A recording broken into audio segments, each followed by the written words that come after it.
abameri mwese munkurikiye, abakobwa mwese munkurikiye, aho kugira ngo provisoire yawe izarangire bakubwira ngo ino kategori F ni kategori y'abagabo ngo si kategori y'abagore.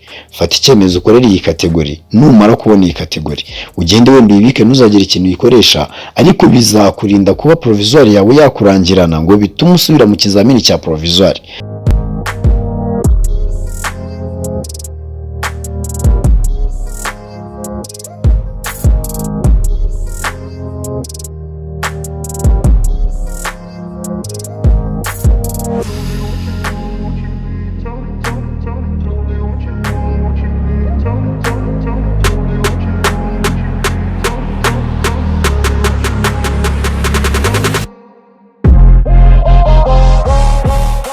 Uyu munsi ndashaka kwivuganira n'igitsina gore. Niba uzi kutari igitsina gore, iyi video ntikureba, scrollinga wikomereze kabisa.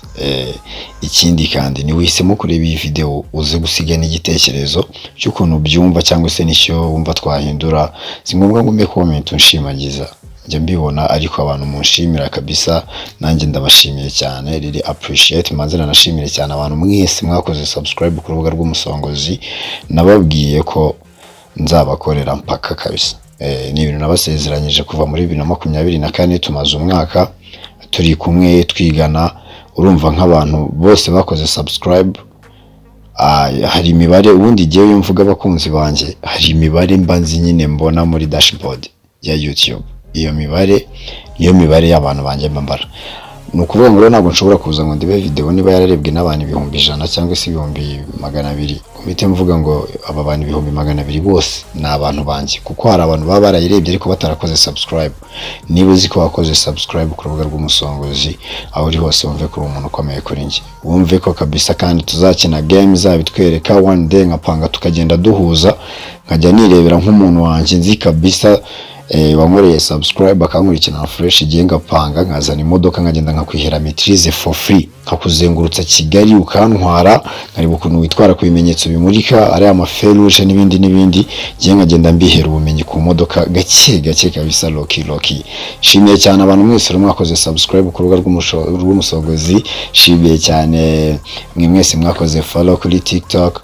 Mu by'ukuri nahisemo gukora iyi niche bitewe n'ukuntu nari maze kubona ko gushaka perime ari ibintu bigoye cyane. Hari abantu bajya bavuga ngo ndarondogora, ariko bajye banyihanganira nyine, ari gihe bindenga nkumva nabuze ikintu nababwira. Nk'ubu nari nje kubibwira kuri iyi kategori F. Iyi kategori F impamvu natangiye navuga ngo ndashaka kuyivuganaho n'igitsina gore cyane. Iyi kategori hari ukuntu usanga nk'umuntu agiye kugishaka wenda nk'umukobwa cyangwa umumama, bakamubwira ngo yangira kategori y'abagore n'ibiki. Muri 2025 hari imyumvire myinshi cyane wagize yatumye utiteza imbere, ugomba guhindura. Harimo imyumvire yo kumva ko hari ibintu bimwe wakora n'ibindi utakora. Ikintu cyose ufitiye imbaraga, ufite ingingo zikora fresh, icyo kintu wagikora. None se ko umugore afata isuka akajya mu murima agahinga, ino mashini nayo yagenewe guhinga, kubera iki umugore nkuko afata isuka akajya mu murima agahinga atafata n'iyi mashini akayitwara kuri kategori yiwe akagenda agahinga? Iyi mashini bikodeshwa ku masaha cyangwa se ukayikodesha igihe ushaka bitewe n'amafaranga ufite. Ushobora gukodesha ino mashini mu gihe cy'icyumweru ugahinga hegitari utapfa uhinze n'isuka.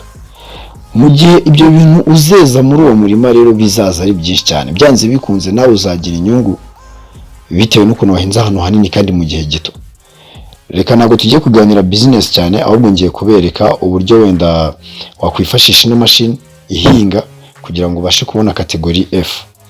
Iyi mashini ihinga rero ni mashini nziza cyane kuyikorera ikizamini, kuko ikizamini cyayo kiba cyoroshye, ni uguhinga gusa. Itandukanye na zira za forklift niyo naraberetse.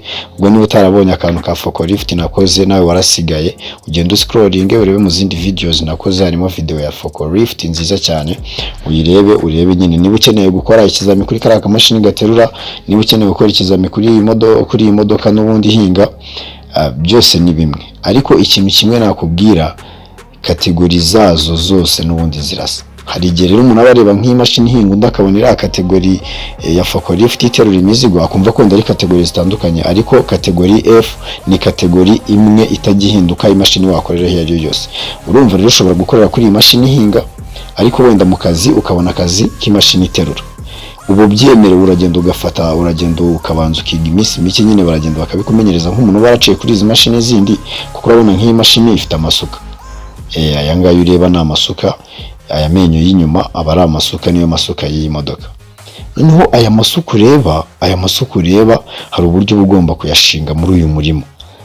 Ukuntu ushinga amasuka mu murima rero nibyo bigena uburyo utwara ubuhinge, kuko baba bakeneye ubuhinge buri ku murongo, baba bashaka ngo niba iyi suka uyiteye hano fresh, baba bafite system nyine y'ukuntu ugomba gutera isuka, ahantu uteye isuka n'ahantu amapine ari bunyure, bikaza gutuma nyine utasiba ubuhinge cyangwa se ngo ube wanyuza imodoka mu murima. Nyine urumva ni ibintu biba bitumvikana. Ibaze nawe nko kubona wenda imodoka ifite n'igipine kingana gutya iri guhinga ahantu, kandi ukabona ahantu hameze neza, ubuhinge burasa neza, nta mapine y'imodoka kabisa yangije ubuhinge.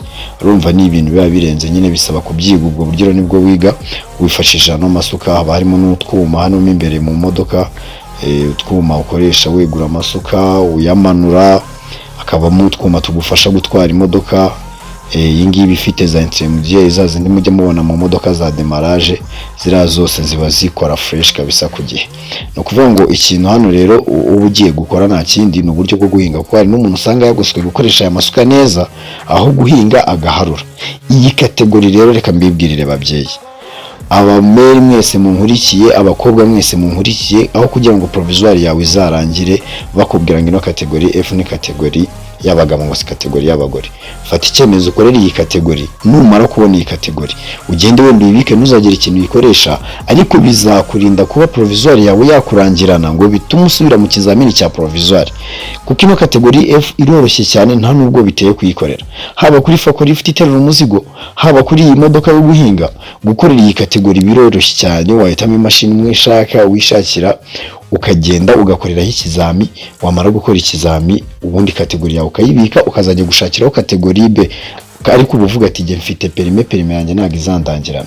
Yari n'umubyeyi najyaga nigishiriza abanyabugogo, mubyeyi wa hariya Nyabugogo ku Ndagara, wari wifite kategori F, akajya aza kwiga Inyamata kabisa yitwariye akamodoka kiwe, akamubwira ati rimwe na rimwe ngiye baranamfata, nabereka kategori F, nababwira n'igihe natangiriye gushaka perime, bakambwira ati gendere rwose. Uriya mu muhanda hari igihe ukubitana n'umufanda akakwitegereza akabona uri umudereva mani, ntakubonemo gupacapaca kabisa na perime ufite ukigendera. Ariko ikintu cyo nababwira abantu muri iki gihe murimo muratwara imodoka mudafite amaperime, mutuze kabisa, ibyo bintu ntago ari byo. Ibyo bintu ntago ari byo. Reka tuyifatira akanya gato twirebera ukuntu ino modoka igiye guhinga ubuhinge bumwe hano, wenda turebe isi imodoka igenda gute, bayitera gute kugira ngo ubuhinge bujye ku murongo fresh. Isomo rikomeye ugomba kwiga cyane mu kizamini cyo guhinga ni iringiri rero, ni uburyo utondeka cyangwa se uburyo utwaramo amenyo y'iyi modoka. Aya menyo y'imodoka niyo afite isomo rikomeye, kuko hari n'igihe usanga wateye amenyo ahantu habi utagombaga kuyatera, aho kugira ngo hahandi wahinze wahinge, ahubwo ugasanga uri kwasiba. Nibyo ngiye kubereka muri kano kanya. Reka mbashyiremo iyi video, ariko abantu mutarakora subscribe kabisa namwe mukore subscribe, tugendane ku murongo fresh, bakorera ibintu by'ubwenge. Iyi 2025 no gukoramo ibintu biduteza imbere. Buragere reka mbabwize ukuri, umuntu uzi kadahagaze ibiceri mu gihe cyo kumamagara, ukamamagara ukambaza ndi kuri tere, nkakubwira yego ndi kuri tere, warangiza ukaza ngo gutya ngo narinje kureba ukuntu hameze, ngo ibiki n'ibiki, ngo none se ngo ibiki, ngo wamuguye, ngo nkumva ukuntu imodoka imeze. Nta ibintu byo kuzumbira wumvisha ukuntu imodoka imeze, ndazindukiye kuri tere nshaka ibiceri, zano dufaranga duke byibura bigukorere nanjye, ariko umwere mu ntoki nsigire ka motivation. Rega imodoka zinywa essence man, uziko iyo umuntu mutiye imodoka ahita akubwira tuzinywera essence. Buriya abantu utira imodoka bakayigwana na essence ni bake cyane. Jewe ku rwego rwanjye ntiyi modoka nayigwa, ariko nkakubwira nti uzinywera essence.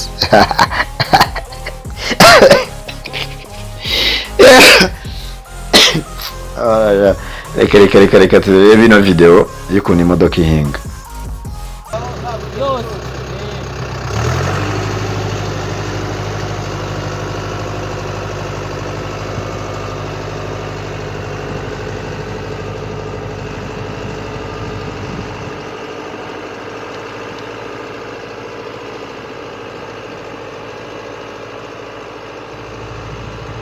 Wagashoje